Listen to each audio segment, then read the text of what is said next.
Hello and welcome to another Blues focused match preview where this time around we're set to face Stevenage at home, the final team we haven't played in League One this season. And this is coming off the back of our 1-0 victory against Lincoln City, back to winning ways, still unbeaten in the league at home. And it was a superbly taken penalty by Kieran Dowell to give us the victory against Lincoln. And you could see Jay Stansfield playing mind games with the goalkeeper Wickens just before he handed the ball to Kieran Dowell to then convert his spot kick. And it was a fantastic win for Blues with Wickham dropping points. And I know we shouldn't be looking at the teams below us because, we've got a very clear advantage now at the top of League One. But I think a lot of Blues fans are kind of thinking now, when's the point when promotion is going to be sealed in terms of, it being mathematically safe for us. And we've got Stevenage next, and they're a team that are 12th place at the moment in League One, 13 wins, 13 losses this season. And hence why they're 12th place, I guess, because it equals out, doesn't it? And Alex Ravel is their manager, someone that had actually managed Stevenage before back in the 2020-21 season, but now is Stevenage manager again after the departure of Steve Evans last season. And I'm looking forward to this one because we've seen a couple players return from injury, perhaps quicker than expected, with Ryan Allsop back in goal for the Lincoln game. And Chris Davies was speaking a while back saying that, he thought that Ryan Allsop was going to be out for a few weeks, and then lo and behold he appears in goal for the Lincoln game. So I think we can really credit that down to the physio team and the likes of Alex Guerrero, who's part of the TB12 sports company that have helped out with obviously Tom Brady becoming chairman of the advisory board and then him getting his own people in board. And Alex Guerrero is someone that has worked with Tom Brady quite closely throughout his career with all the physical and sort of mental well-being stuff. And it seems now that he's working with the club quite regularly, Alex Guerrero, and he seems to have now helped Ryan Allsop back to full fitness in a time span that a lot of Blues fans didn't expect. So it's really welcoming to see Ryan Allsop back in goal and also Keshi Anderson appear off the bench. And I feel like he made a real impact, didn't he, against Lincoln with his direct pace and approach. And yeah, it was a real big miss, Anderson, to the team. But now he is back and hopefully he may even start against Stevenage, but we're not sure. And in terms of Stevenage, they're actually the second lowest goal scorers in League One. Only Wigan have scored less goals than them this season, although they do find themselves, as I said, in a mid-table position. So nevertheless, it is going to be a tough game. Chris Davies was keen to point out their pace in behind in the post-match interview after the Lincoln game, pointing to that position as to where they can cause trouble. And I think from the Virtue Trophy game we played against them at the Lamex Stadium, that was perhaps a closer contest than a lot of Blues fans thought it would be. Obviously, Jay Stansfield got the goal towards the end of the game, popping up in an important place once again. But it was a tough game when we played against them at the Lamex, and I imagine it's going to be a tough game against them this time at St Andrews. But I'm backing us to extend our unbeaten league run, and a 2-0 victory for Blues would go very nicely. Hopefully Keshi Anderson, as I said, is backing the starting 11, and Jay Stansfield can also get up to full speed. So I'm going to predict them to score the goals for us in a 2-0 victory. And ahead of the game, we spoke to Matt Farley from the Stevenage FC Podcast, someone that I actually used to work with at Stevenage Football Club as I was there during that 2020-21 season, which was behind closed doors, which was a weird experience. But I was working with the media team back then. And here's my chat with Matt. It's really nice to catch up with him, talking about Stevenage, predictions for the game, and also predictions for the rest of the season too. So here's the chat. So today we are joined by Matt Farley from the Stevenage FC Podcast. Nice to be able to chat to you again, Matt, this time in a capacity where my team is playing your team in the league. So in terms of Stevenage's season so far and everything that's happened, as you said, the journey that you guys have been on, how would you evaluate it? Yeah, Sam, first of all, great to link up, buddy. And we kind of go back a little bit, don't we? Which is We do. quite weird, really, because who would have thought that time, someone would have said that, our Stevenage would have been playing Birmingham and we'd be on a podcast. We probably would have laughed, mate, wouldn't we, in League One? But what a journey we've had, the past few years. And obviously this season's been the start of a new era, back with Alex Ravel, who obviously we both know used to be the manager a good few years ago before Steve Evans. And it's been a magnificent season for us. We're 12th place, 48 points. We've had many great wins, many great performances, achieved a lot this season, and we're sitting in the top half with 11 games to play. And it looks like we're over the line and we're safe for the big one next season. So, it's been magnificent. We've had an incredible journey at Stevenage Football Club the last few years, and it's been great to see Alex Ravel do a brilliant job this season and achieve safety with us. Yeah, and you speak there about Alex Ravel. He was the manager when I was working at the club, and we were saying just before we went live that so much has changed, yet so little has changed with Stevenage because you find yourselves in mid-table. Alex Ravel's the manager, but now you find yourselves in League One. And the last time you guys were in League One, you done very well because it was like that promotion from League Two, and then you're in the League One playoffs. So like you really sort of shot up then, and it looked like that may have even happened last season with Steve Evans in charge, and eventually you finished in ninth place. And I think this season there was a lot of skepticism as to what was going to happen once Steve Evans has departed and Alex Ravel had stepped in again. But it looks like, as you said, you definitely got safety and you find yourselves in mid-table position. So on the whole, with where you are, would you classify already this season as a success? Yeah, I think it's been brilliant. And I really do, Sam. I think it's been magnificent, a magnificent season. Look, I mean, Steve Evans came to the club and we've achieved all that we've achieved. It's been an incredible few years, and it was under Steve, that automatic promotion a couple of years ago. I mean, it was just, it was an incredible couple of years what we did. And I actually think probably one of the stories of the lower leagues in the Football League.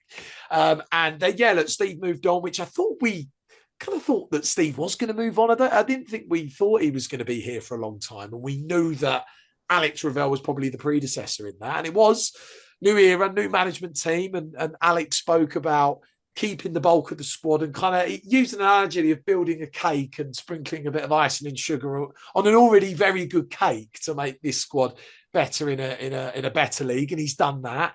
And we've seen the result of that. I was saying in our podcast, 22 results, 27 excellent performances from 35, 16 clean sheets, 15 points clear. It's been brilliant. We've beaten sides like Wrexham and Barnsley, home and away, Stockport, Charlton, the list goes on.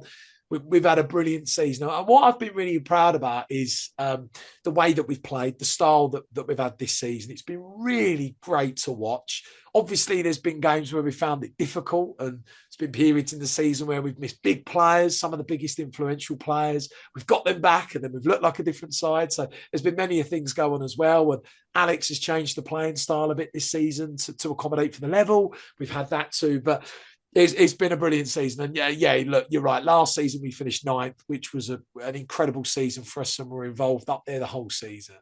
But I think the job that Revs has done in probably what people have said the best League One that's ever been, with our squad and the fact it's his first kind of stint as manager back in the hot seat, I think it's been brilliant. And to be 15 points clear and to know that we're safe, I think it's been an incredible achievement. And what we've seen this season's been brilliant. I'm really proud of what we've achieved. You said there about the recruitment as well with some of the players that you've brought in, and you look, up and down the team. You said about the amount of clean sheets that you've got this season. And I really look at Stevenage's defence and go, it's been magnificent with the likes of Pidgiani at the back, someone that I think is up there with Christoph Clara in terms of defensive headers won this season, and up front with Jamie Reid representing Northern Ireland. And I suppose the statistics say that Stevenage very good defensively, but attacking wise, only Wigan have scored less goals than Stevenage this season. So in terms of where Stevenage can hurt us tomorrow night, Chris Davies said about playing on the counter attack that Stevenage have a lot of pace going forward, and that's something that we have to look out for. So in terms of individuals within the team that can cause those troubling threats with pace, who would you say to look out for? Great question. First of all, I just want to say I'm like a little giddy kid with this squad. It's my favourite ever squad. I just love the squad we've got. I love what Revs has put together in keeping that bulk and upgrading the squad. I think in terms of the levels of players we've got, I think it's the best. I think in terms of the squad we've got, we've never had a squad where we've had players at the level that we have. Your Charlie Goods, for an example, who's an ex-Premier League player, all the original players, Dan Phillips, Dan Kemp, who could easily go and play Championship. I think this is probably the best squad we've ever had in terms of the levels. In terms of our squad and where we can hurt, look, you've named a few there. Cole Pidgiani's a monster at the back and has been since he's joined. He's probably been the greatest captain I've ever seen at the football club, probably the most dominant in the air as well. Cole Pidgiani is. Players like Dan Kemp in the 10 role that Dan Kemp is played in, really fantastic player. Been a wonderful player for us this season. He gets in the pockets of space and creates, can score goals as well. He's got 9 this season in the league.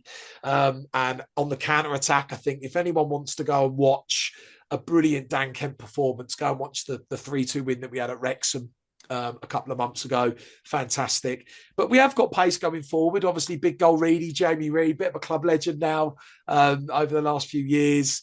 He's had a tough season this season. He had a medical condition at the start of the season and missed the first 2 months, pre-season and the start of League One. But slowly but surely, we're starting to see the original Jamie Reid that we all know and that we all love. Hard-working striker, really, really good goal scorer, wins his battles.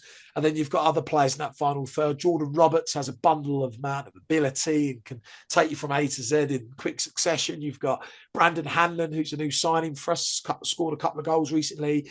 Got a lot of pace up front, goal scorer. So I think the way that we'll probably come into the game is we'll look to play you on the counter-attack. I think Revs needs to make sure that we play a 3-5-2. I think get Swings, Good and Cole Pigiani at the back. And I think if we do that, look, we give ourselves a little bit of a chance. It's obviously going to be a very, very tough ask to come and get a result. But I believe in this squad. I believe in my team. I love them to pieces. So why shouldn't I believe in them? But yeah, I think that's the way that we'll set up. And I think look to kind of get you on the counter attack, I think.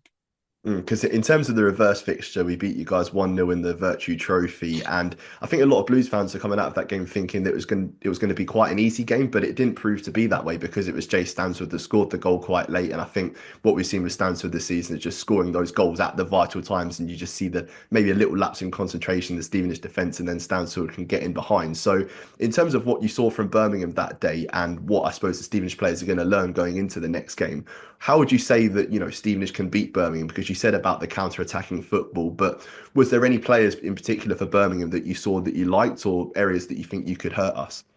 Yeah, really good question. And it was a really good game, that one, the 1-0. I thought we did really well. We made a few changes for the game as well. We give Elliot Lister go up top and just change. Obviously, we Revs wanted to win the match. But I think the one thing that stood out for me, and I said it on our podcast last night when we were doing a preview of the game tomorrow, was it's very evident that Birmingham City are obviously a championship level side.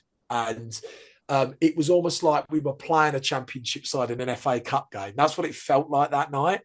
And when you look at your squad and you see the levels of Bielik and Jay Stansfield and Alfie May and Keshi Anderson, these guys are championship level players. And when you look at your squad, I actually think if you were in the championship now, you'd be in the top half. Like, that is what I think of Birmingham City. I think the squad, and look, I know that you spent money and that's been well documented, but the squad you've got is magnificent. So I think, look, it's going to be really difficult for us to get a result. I believe in us. I think the way that we've got to play is, I said earlier, I think 3-5-2, keep it really tight. And actually something for us as well, and it's been well documented, at the start of the season for us, everybody looked at Alex Ravel and said, Stevenage will be down the bottom because of Alex Ravel. And no one really did homework into our squad and actually have seen that we'd actually built a fantastic little squad that is actually, on paper, a top half squad in this league, which makes me really proud to say. But we're very underestimated and very underrated because of that. And I think we've surprised teams this season. I'll use Wrexham and Barnsley as an example. We beat both them home and away. And I think they were a little bit surprised. No, actually, Stevenage are a lot better than we thought because not a lot of people have looked at our squad and seen the levels of players that we brought in for this season, which we had to do. So, look, because of that, of course, we've got a chance. Again, I think 3-5-2 is what we're going to have to play tomorrow. It's something that we've wanted to play a lot more this season. I think 3-5-2 gets the best out of squad. It allows us to play Charlie Good and Sweens and Pigiani and play a partnership up top. So look, I think you've got a wonderful side. It's going to be very difficult to get a result against yourselves, looking at your squad, looking at your players and your manager as well. I think he's done a brilliant job. But I believe in us, and we've showed this season that we can do really well against the top sides. I know that you're a level above a lot of these top sides, but who knows? Who knows? I believe in us, but I think that's what we're going to have to do to get a result. And on your podcast yesterday, I saw a description of it, and you described it as the big game tomorrow. And I suppose the last big game that you played in Birmingham, I think we have to touch on it, seeing as it's a Birmingham City fan channel. The away win in the FA Cup against Aston Villa. Take it away, Matt. Oh, well, look, you can see the kit behind me. I mean, for anyone that can't see, that shirt is the match-worn shirt that Jake Taylor pocketed Coutinho in that game. Coutinho couldn't get a clinch on that shirt. But yeah, wow. Do you know, it's really funny, Sam. We've spoke about this recently because, again, to be playing yourselves in a League One game, we have to pinch ourselves. And it is the big game. We looked out for it on the fixtures. We'd be lying if we said that we didn't.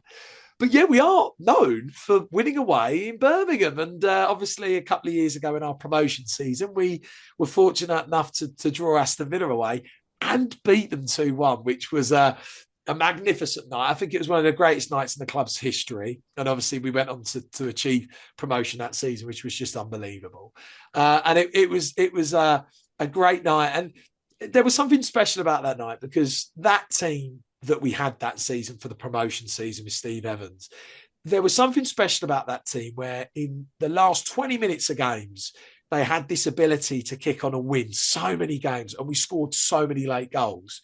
And it was always a thing that if we were in the game with 15 minutes to go, we'd always find a result. It was just, and special teams do that. And it was the same that night. And I remember before the game, me and the chaps did a Birmingham weekender where we stayed in the city. And I said all weekend to the boys, if we're in the game with 15 minutes to go, we've got a chance. They were like, no, we're probably going to end up getting beat 2 or 3-0, but that's still great. So no, if we're in the game. And I remember we were 1-0 down. And what happened 15 minutes to go, we just went for it. And it was almost like we stunned Aston Villa. They were a little bit, they froze a little bit. And we got the penalty, and Big Goal really scored it, 1-1. And then we didn't stop. We won the ball back again, got the corner, and then Dean Campbell scored that incredible goal that sealed the victory for us. And it was a great night. The scenes, the celebrations. And actually, what's quite special about tomorrow, and I said to my mates in our WhatsApp chat, when we're driving in to come and park, to come and watch the team play at your place in League One, we go right past Villa Park tomorrow night. So, special night. And I can imagine a few Birmingham fans had a giggle at that a couple of years ago. So, great memories. Yeah, it was a really good memory in terms of the fact that obviously it follows Stevenage and then also it's against Aston Villa. So yeah, it's two things to be happy about. And taking everything into consideration that we've heard, Matt, what is your score prediction for the game? You said you'll be attending it. So is it going to be a similar situation where you think final 10, 15 minutes, if you're still in it, you have a chance? Or, well, yeah, take it away. Oh, well, anyone that knows me, Sam, and look, I know you know me, buddy, but I'm the most positive Stevenage Football Club fan ever. So, even when we were terrible like 3 years ago, I would go on these podcasts and go, yeah, I could see how we're going to win it. And we never would until the end of the season. But I really believe in this squad. Look, I'm not going to sit here and go, yeah, I'm really confident we're going to come out and win. Look, we know what we're up against. Again, you guys are a championship level side and we're away from home. I think at home, we've got a chance, a really good chance against yourselves, but away from home, it's going to be very difficult. I think, and I said this in our pod, if we can set up the right way and play 3-5-2 and be in the game and play well and have our moments at times, but generally be really good in transition, not be too deep, but not be too high, kind of be in that middle. I think we've got a very good chance of getting a result, and I'm confident we can come and nick a point. I think when you look at your scores a lot, we were chatting about this. You're a wonderful side, but you win a lot of sides by the odd goal, 1-0, 2-1s. We've seen it all this season. I mean, you did against Lincoln the other day, didn't you? Well, I know you completely bossed it, but 1-0. So there is an opportunity to get a result. We've got to be excellent on the night to get a result. So I'm going to go, I'd love to go 1-0 us, but I'll get crucified if it doesn't happen. Do you know what? I'll go 1-1 and I'll go Big Goal Reedy to nick us a draw. But that, in brackets, means I've gone for us to win 1-0. If you get my gist, because I'm so positive, but I'll go 1-1. I think we'll nick a point. I get a lot of fans up here on the channel when we do these match previews and say, we're going to lose today because it's Birmingham at home. But knowing you, Matt, I knew you were never going to say that Stevenage are going to lose. And deep down, you did want to put 1-0, didn't you? do you know what, Sam? We'll take away the 1-1. Let's go for 1-0. Come on, let's steal that. Go on. I was going to say, you've got to stay true to yourself. You've got to. Yeah, well, I mean, it's fantastic to be able to speak to you, Matt, and have a catch up like we have today. And yeah, if you're in and around the ground before the game, I'd love to be able to catch up with you then, because I'm going with my mates, and a lot of them are from here. Like, one of them supports Stevenage, so I think it'd be very typical of me to go and watch a game and then Stevenage end our unbeaten league run at home. But yes, it's going to be a great game nevertheless, and it'd be good to see you guys beforehand. Yeah, no, Sam, no, thanks for having me on, buddy. No, well, look, all I'll say is we took another side's unbeaten home record in Wrexham, so we are known to it this season. But yeah, I just want to say actually for all the Birmingham fans that are listening, best of luck for the rest of the season. Like I think I said it on our podcast, you should never be in League One, and I actually think there's an opportunity for Birmingham to have a lot of success over the next few years. I know you've got Tom Brady in now as one of the owners, I think on like a 2 or 3%. I'm not sure what it is, but you've got really good backing. I think there's an opportunity for you guys to be very successful and heck, even maybe compete to get in the Premier League in the next couple of years. So no, I wish you all the best of luck. Just, do you know what, guys? Could you just let us have just one night, just one moment for us? Win the league. Well, you're going to win it. Just let us have a result. Let us celebrate on that. But no, I wish you all guys best of luck for the rest of the season.